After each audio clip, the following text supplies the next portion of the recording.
for inviting me. I am going to talk about intent-based leadership today. So what I'd like to do is share the principles of intent-based leadership and the neuroscience behind it. So why does it work? And then some practices, some mechanisms that will help you in your organization, or maybe talk to other people in other organizations to shift from a culture of waiting, permission and waiting, to intent and action. So I want to share a little bit about my journey, if you will. In 2006, I discovered Agile. And I was working with leaders in doing change leadership and communication, marketing, employee relations. I was really lucky to work in organizations where I could do a lot of different things and learn so much. And one of the things that I was heavily involved in was new product introductions. So when I discovered Agile, I thought, oh, here's the answer to everything, and how fantastic is this way of working? The thing is, when I decided to make Agile my career, I really hit the wall, I would say, when I was talking to especially executive management about Agile. They were so focused on the processes of Agile, the methodologies, and not so much on the communication and the collaboration, which is the reason Agile actually works. So I thought, okay, I need to find the proof. I need to understand why Agile works. I need some scientific data to show it's the communication, it's the working together. This is why Agile works, so we need to put more focus on it. And I discovered a program on neuro leadership. So essentially, I took a 6-month study on neuroscience with the focus on how our brains work, how we're wired, and the effect that it has on the workplace, so how we operate in the organization. And a side benefit of that is that, of course, our brains work the same at home. So there were many improvements in my life after really understanding, hey, it's how my brain works. So, but that also was not enough. And in 2012, I read this book, Turn the Ship Around by David Marquet. And it changed my life again. So intent-based leadership was the practice that David wrote about. If you haven't read the book, I highly recommend it.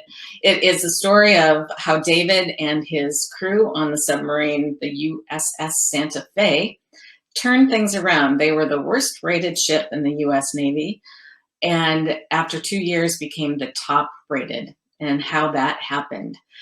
And basically what David did, he gave up control. He was trained for one submarine, and this was a different submarine that he was assigned to at the last minute.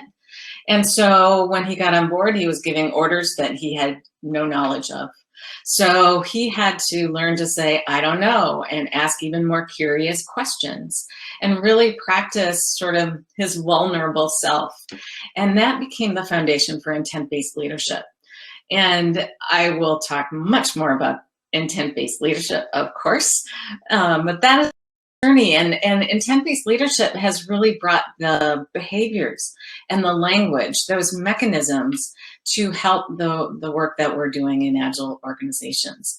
So really nudge people into new behaviors, speaking in ways that sort of change our mindset.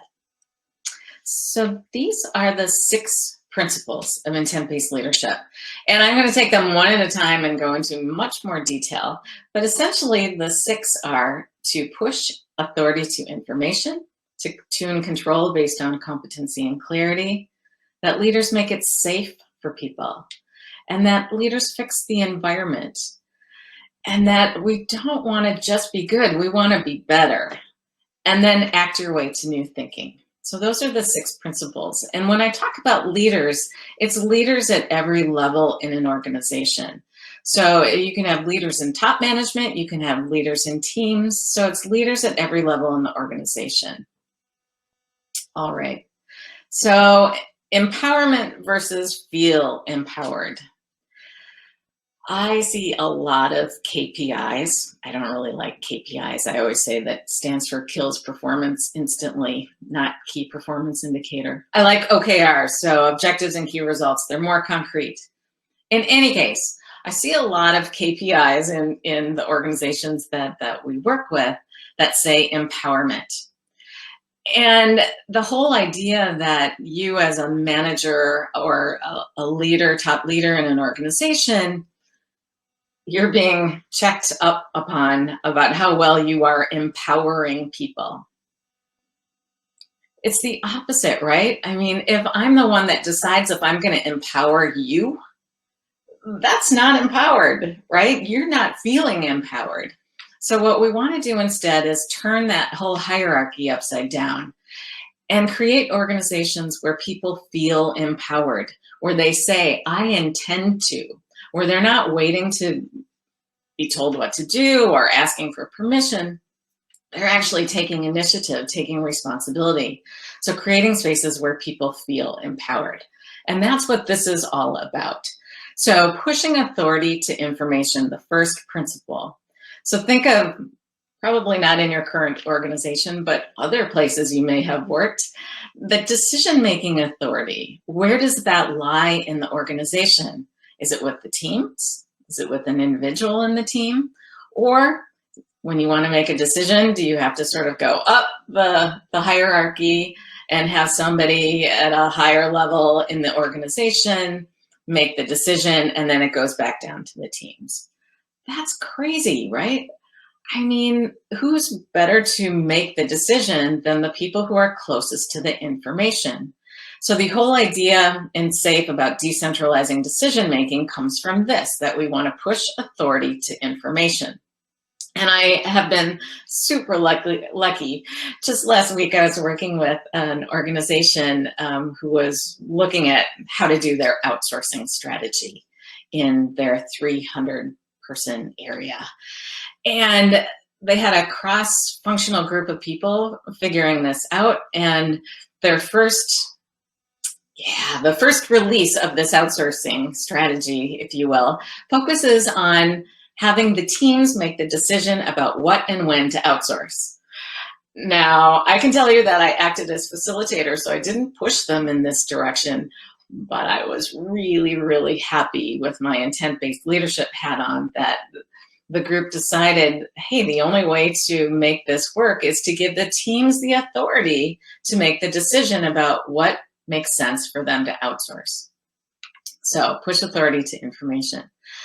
Now, being able to do this, if you're a manager, may make you uncomfortable because you maybe lose a little feeling of being in control. And I can also relate to this. So when I was working as a project manager, I am a control freak. So, and I was really a control freak back then. Now I have a trigger that I know as soon as I feel the need to sort of pull it in and take control, that's my trigger that says, hello, no. Time to give up control. What can you do to give up control? But it's taken years and years and years. So managers who are not used to giving up control, who have been making the decisions in organizations, not because they're mean or not because they're trying to punish anyone, but just because that's how we've always done it in the organization. So, and if you're being rewarded or it's your responsibility as a manager to make sure things happen, you become a little reluctant to give up that control. So what we can do is tune control based on competency and clarity. So what that is about is looking at what is the technical competence of our people. Do they have the skills they need to do their jobs? Can they make good decisions about what they're doing, whether they're writing code or creating something else in the organization? So do they have the competencies, the technical competency to make good decisions? And the second pillar, if you will, to be able to give control is clarity. Do people have the organizational clarity? Do they understand what it is we're trying to achieve? Do they know the strategy? Do they know how their everyday work ties back to that strategy? Are there plans at different levels in the organization? So having a long and thin master plan that has the maybe strategic themes, and then the next level, maybe it's a portfolio level or a PI plan or a 90-day plan, and then the team's own plans. Can they tie that up Do they have the clarity so that they're able to make decisions that are best for your customers or the organization, your stakeholders? So you need both technical competence and organizational clarity in order to feel like, yes, I can give control. So here are the pillars. Give control based on technical competence and organizational clarity. So the thing is, what do we do first? So on this little graph, if you will, we have give control on the y-axis, and then we have the technical competence and organizational clarity of the people. So what do we do first? Do we go up? Do we give control to people? Or do we make sure that they have the technical competence and organizational clarity to do this, to make decisions so that I can give up control? All right, so if you guessed up, you're right. So we don't know, right? So I worked with a fabulous leader who constantly is looking to get better and better. And he is still, I think, a control freak like me. So he's like, oh no, we need to test our people. We need to make sure, I need to make absolutely sure that they have the technical competence and they really know what it is we're supposed to be doing around clarity. And I said, yeah, you know what? You can do all you want to test people and try to make sure that they understand, but the only way you really know for sure is to give control. So trust people that they can do the job. So going up is the first step. Now, sometimes I'm working with leaders in organizations who, that much control, that's really, really risky. So maybe I don't want to give up that much control. So I have this little graph here. So instead of giving that much control at once, let's just try a little bit and see what happens. And if nothing bad happens, then we can give a little more control, and then a little more. And then maybe there's a gap. So maybe there's a mistake that happens. And you can see that, okay, there's a misunderstanding about what we were supposed to do here, or a lack of skill for something. Then you can close that gap. So you can have a conversation, you can work with the person or the team or whatever to close that gap. And then you keep doing that. So that's the whole idea of being able to give control based on technical competence and organizational clarity. We don't know until we trust first, and then we see what happens. So it feels risky. I understand that it feels risky for some people to sort of jump in and do that. And one of the things around intent-based leadership is looking at different mechanisms to train your brain to be able to give up control. And I can tell you that training your brain in any circumstance also has benefits in the organization. So David always talks about, giving up control when he's ordering a coffee or going to a restaurant or something like that, to have the waiter order his food for him. So, and being able to let go of that control, even for that sort of small situation that seems pretty fluffy on the surface, is a way to train your brain. I am still practicing giving up control. It's one of my things. And I have this nudge that I have for myself. And basically I'm practicing not telling my husband where to park. So it's a way for me to practice giving up control. So when we're driving somewhere and he's going to park the car, I keep my mouth shut instead of saying, hey, there's a spot over there, and why do you want to park here? Can't we park closer? Or why are you waiting for a spot that's closer when we have two legs we can walk? So now I keep my mouth shut. I can tell you that I still have the urge to tell him where to park. So I keep practicing this. But giving up control, looking at ways that you can train your brain, you can create that space that makes it easier for you to trust first. All right, so that kind of up and over, that is creating this optimal work environment where, as a leader, you can give control and you can also see where the gaps are and be in a spot where you can help people fill those gaps before they become too big. If you give too much control to people who don't have the technical competence or organizational clarity, you just have chaos. You have, people running around not knowing what to do or why they're doing it. What we see more often is the other side here. So not giving control to people who do have the technical competence and the organizational clarity, and they're just frustrated, right? Managers are telling them what to do, and they're not able to operate at their full potential, have autonomous decision-making, and that's very demotivating.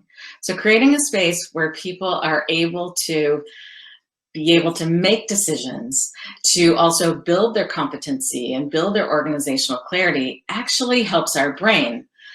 Dopamine, one of the neurotransmitters that's related to pleasure or reward in the brain, is released in the conditions where we feel like we can have influence, where we can make decisions, and where we feel like we're getting better and also have a purpose. So the organizational clarity provides that. This whole idea of I intend to, it is instead of asking for permission or waiting to be told what to do, even worse, right? Waiting to be told what to do. Instead, we say, I intend to. And when we say I intend to, it becomes this magic communication point because we haven't actually done anything yet. We're just saying, hey, I intend to, whatever it is, I intend to do this. I intend to run this experiment with our team. And then what it does is open up for others to ask questions because you're not asking for permission. You're just saying, I intend to. So you're thinking out loud. There's a transparency that's also created, and it gives leaders or managers in an organization the cue, if you will, to ask questions about that. So not tell people, no, you're not going to do that, but ask some curious questions. Okay, what makes you say that? What is it exactly that you're planning to do? Have you thought about this? What are other people saying? All of those questions that you want to know, but you're doing it in a curious way rather than in a sort of telling people what to do kind of way. So I intend to is what I call the magic communication point. Great for transparency and also great to enable questions and communication. I intend to. So I hope everybody will be running around saying I intend to after this. All right. Leaders also make it safe. So creating a psychologically safe environment is really important in this process because you know what? We're going to make mistakes, right? Those gaps there, the competence and clarity gaps. And by the way, when we do surveys in organizations around where the gaps most often occur, they're around clarity. So it's not about people's technical competencies or skills to do the job. It's about the understanding of what it is we were supposed to do and why. So whose fault is that? Not that we're placing any blame. It's the entire organization, right? So it's not the person who made the mistake. It's the whole system around so that we want to provide that clarity. So we want to make it safe for people to fail. The whole fail fast in agile ways of working ties into this.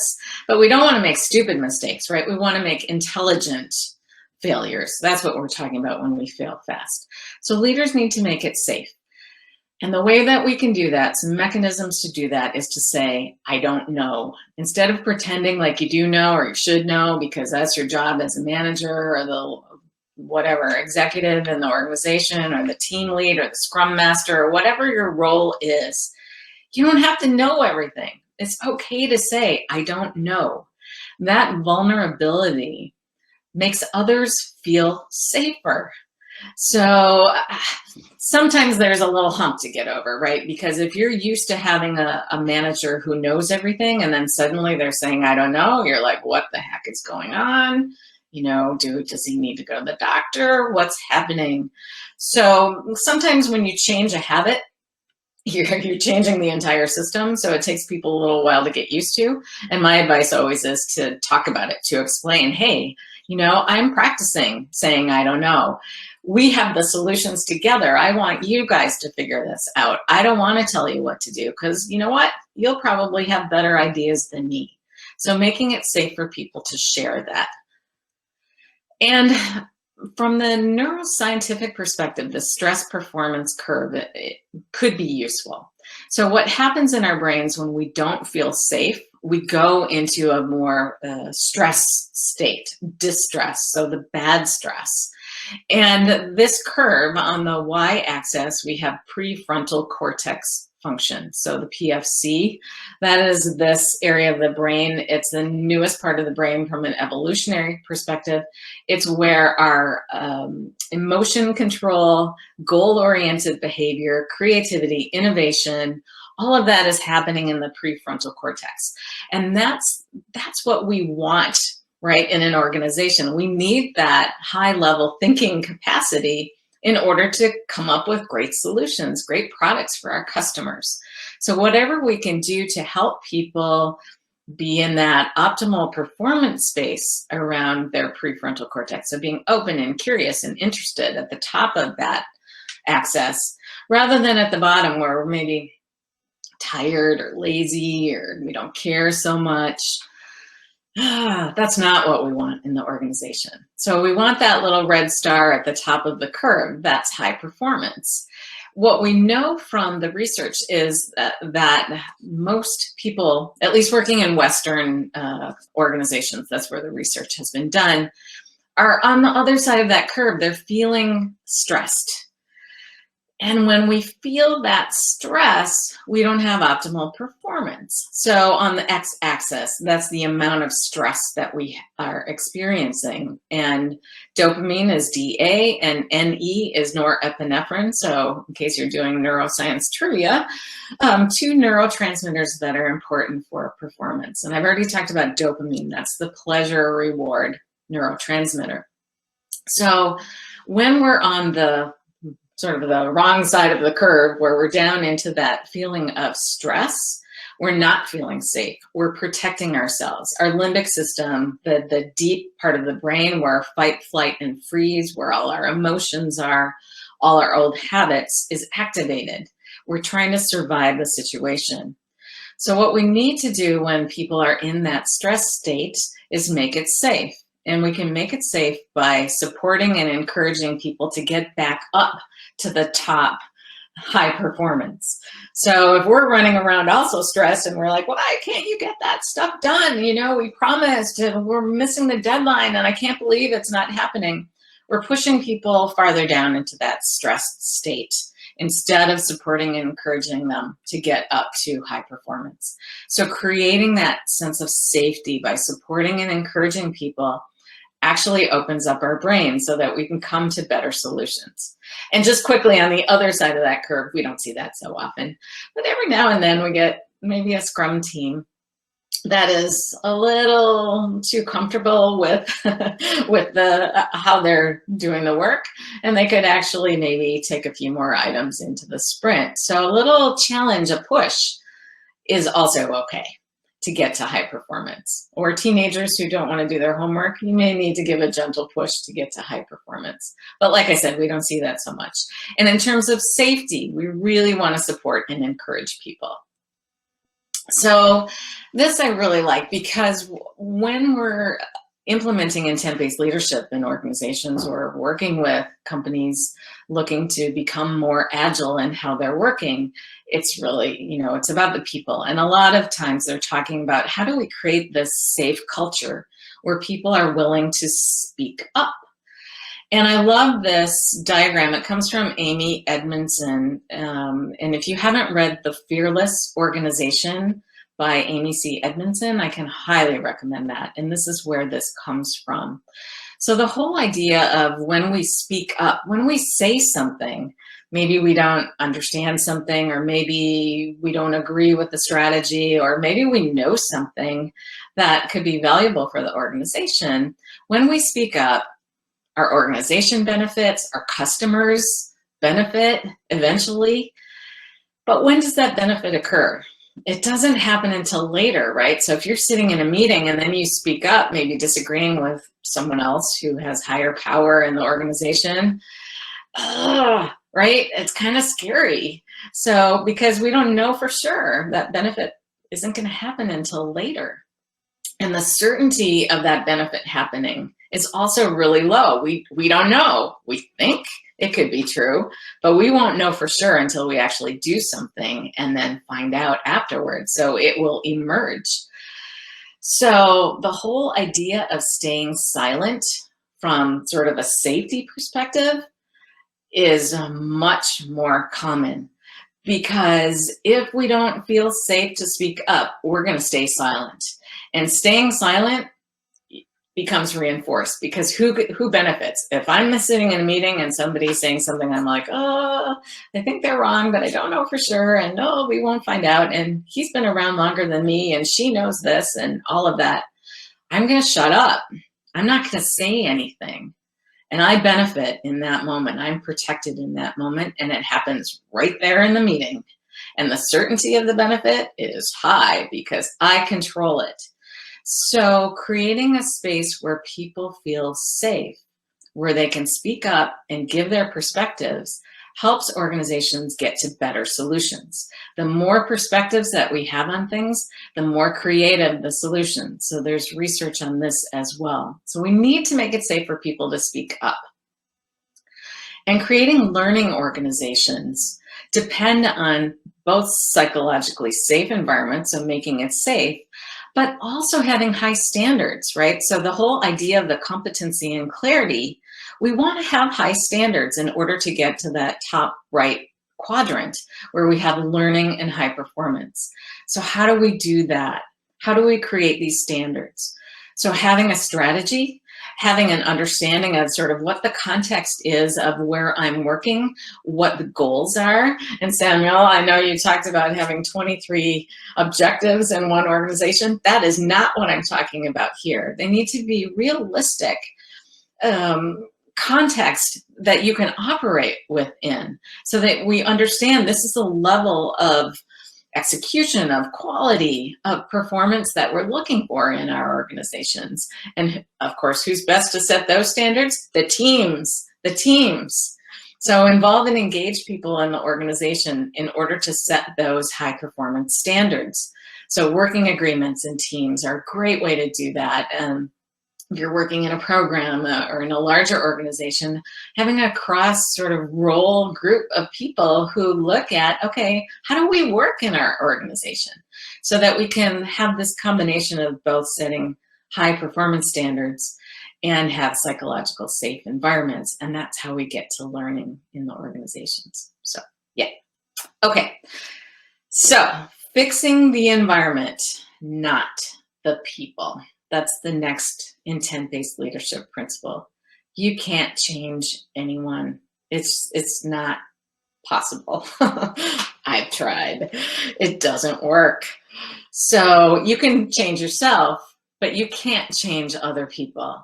What you can do is influence the environment or fix the environment to nudge people into the behavior that you're looking for. So things like, so now we're online, well, almost everybody, but before we weren't online as much as we are now. We would go into organizations transforming to agile ways of working or transitioning into more agile ways of working. And they would spend a lot of money on training and having coaches and all kinds of things.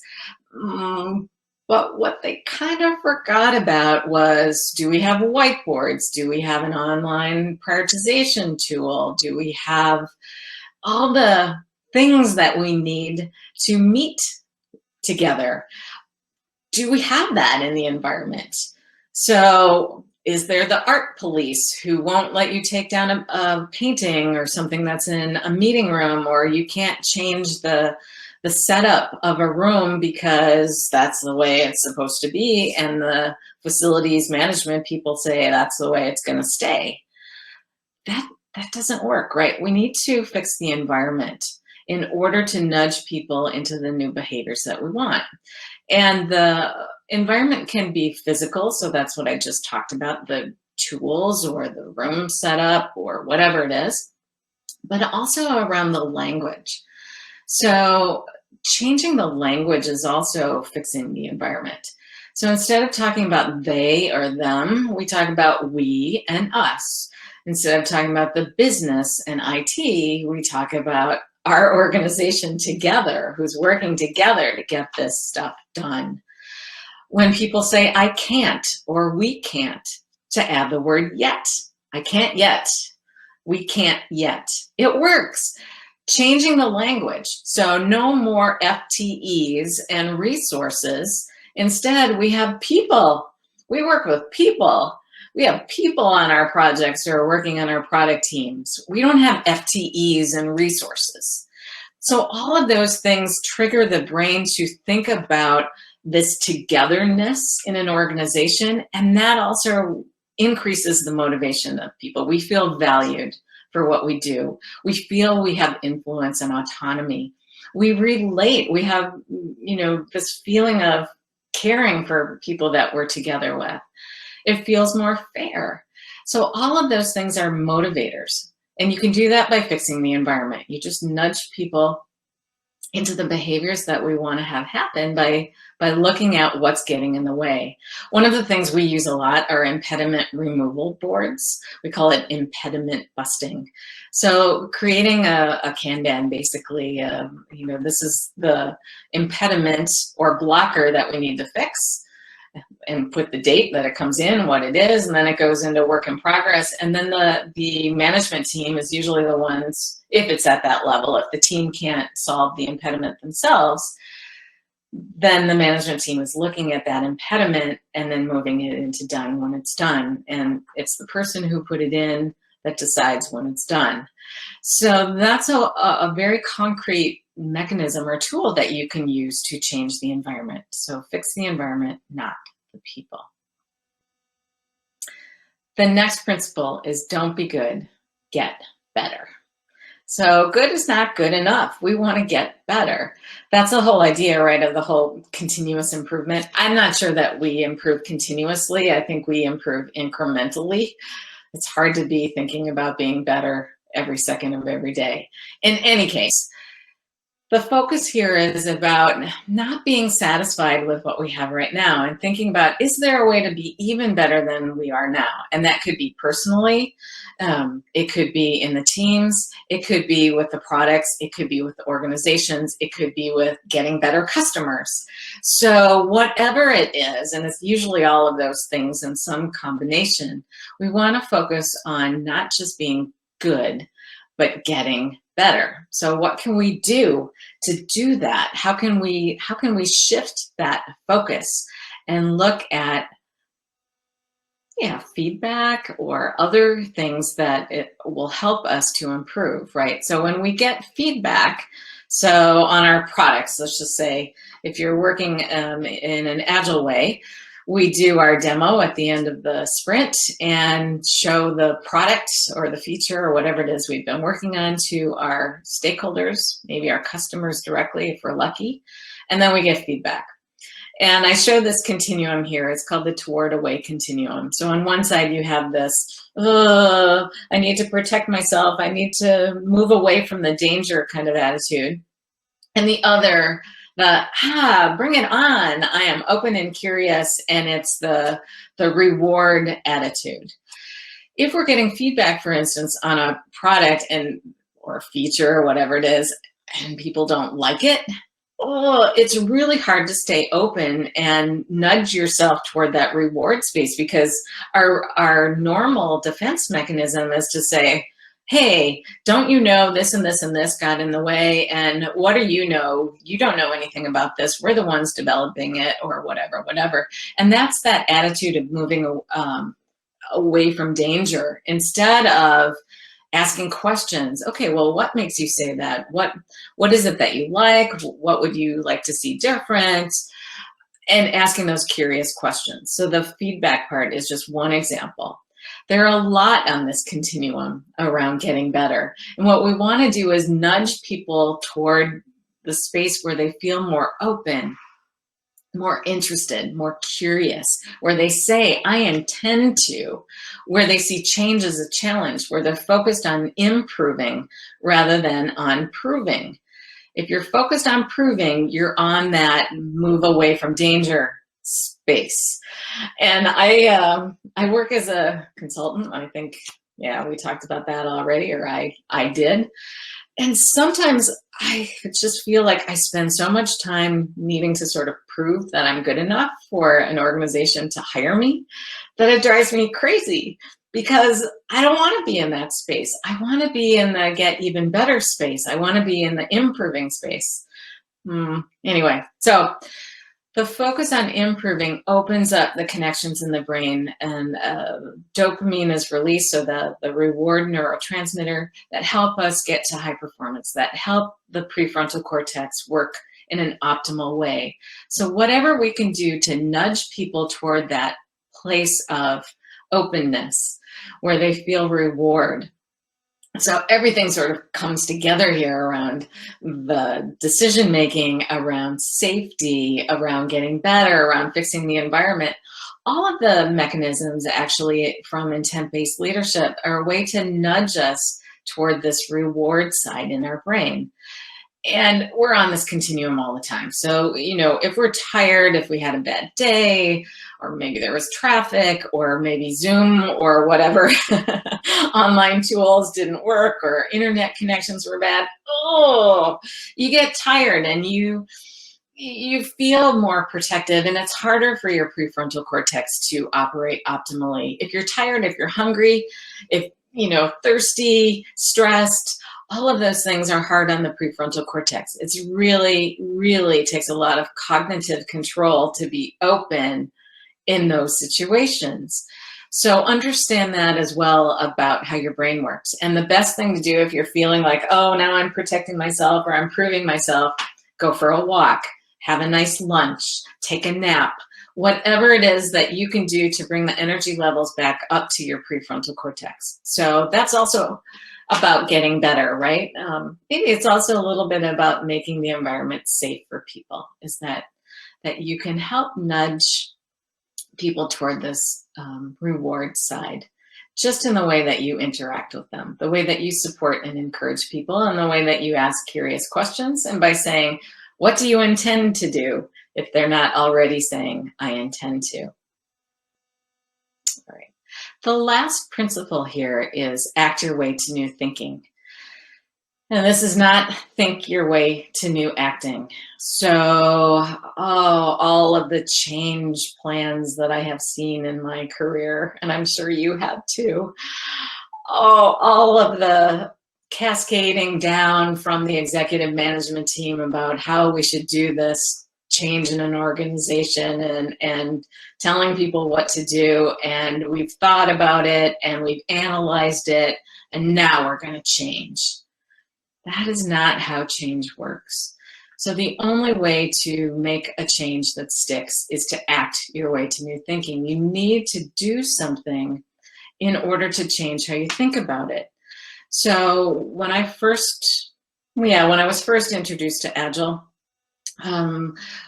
a really talented Agile coach came into the organization that I was working with, and she facilitated a master planning session. So a high level, long and thin plan looking at the items that we were going to do in the next, I think it was year actually, not in a detailed way. So just to give us a sense of control about where we were moving, and then breaking it down into quarters. This was before SAFe, by the way. In any case, the first time it was just awful. I hated it. It was Post-its everywhere and papers everywhere, and it was messy, and all these people were in the room. And I loved doing my planning by going around talking to people, and then going back into my nice little office where I could close the door and then type up the plan. The problem with that is I had my nice little plan, and I was the only one that knew what was in it, and I was running around checking up on people in a sweet way most of the time, but people didn't own it. So after this experience in Agile planning, even though I hated all the Post-its and papers everywhere, at the end of the time, people were like, "Oh, I'm gonna work on that one, and I'm gonna work on that one." And I was like, "Whoa, what's going on here? what's happening? I'm not telling them what they need to work on. They're like grabbing it. And that was my first clue that this was going to work, because suddenly I was feeling really happy, relieved that people were taking ownership. And the next time then we did this planning, I felt better about it because I had experienced the benefit the first time. And so the next time, my thought process wasn't so much, oh, this is messy and I hate this. It was, this is messy and I know this is what it takes to make it work. And now I cannot imagine doing planning any other way than to involve and engage people in the process. The doers are the planners. And we have the competency and the clarity in the way that we work. So that's an example of acting your way to new thinking. You can do this with anything. A change in the organization, using experiments. I love that. Different hacks and nudges, things to help people practice new behaviors so that you can act your way to new thinking. You can test yourself if you want to see if there's something that you hate. You can create an experiment for yourself to change that, and it's possible to change your thinking. So what happens in the brain is that you've got different connections and you rewire so that suddenly this is the only way that you can imagine doing things. So I intend to, is what you say in your organization. You never wait for someone to tell you what to do or ask for permission, because you have the competence and clarity and people trust you to do the job. So acting your way to new thinking is the last of the principles. And when you do that, you get this mindset shift, right? So having a willingness to try new things or experiment, focusing on the progress that you're making over time. You're changing not only how you think, but you're changing the organization, you're changing the system, and then having that desire to learn from others. So that's part of this process in creating a mindset shift, using the practices, the mechanisms, the tools of intent-based leadership, especially combined, I think, with agile ways of working. It's a really great combination. So that's how we get to mindset shift. All right. So I want to wrap it up here again with these 6 principles of intent-based leadership. Push authority to information, tune the control based on competence and clarity, make it safe, fix the environment, not the people, don't be good, get better, and act your way to new thinking. And when we do this, we shift the culture from this place of asking for permission and or waiting to take actions to intent, right? And taking action. And when we give control and increase competency and clarity, we change how our brains are wired. People feel happier, they feel more motivated, they feel valued and supported. They take responsibility and initiative, and they make great solutions. And that is what we want in the organization. So that was intent-based leadership. And then I just have one other little thing that I'm very happy to just mention. First of all, thank you all for being here tonight. I really, really appreciate it. And if you want to read more, next week, yay, our new book that I've written together with my partner, that's him over there. I've got a galley copy here, so I'm super excited. Bringing in agile and neuroscience and intent-based leadership and a lot of other pragmatic practices. So thank you so much.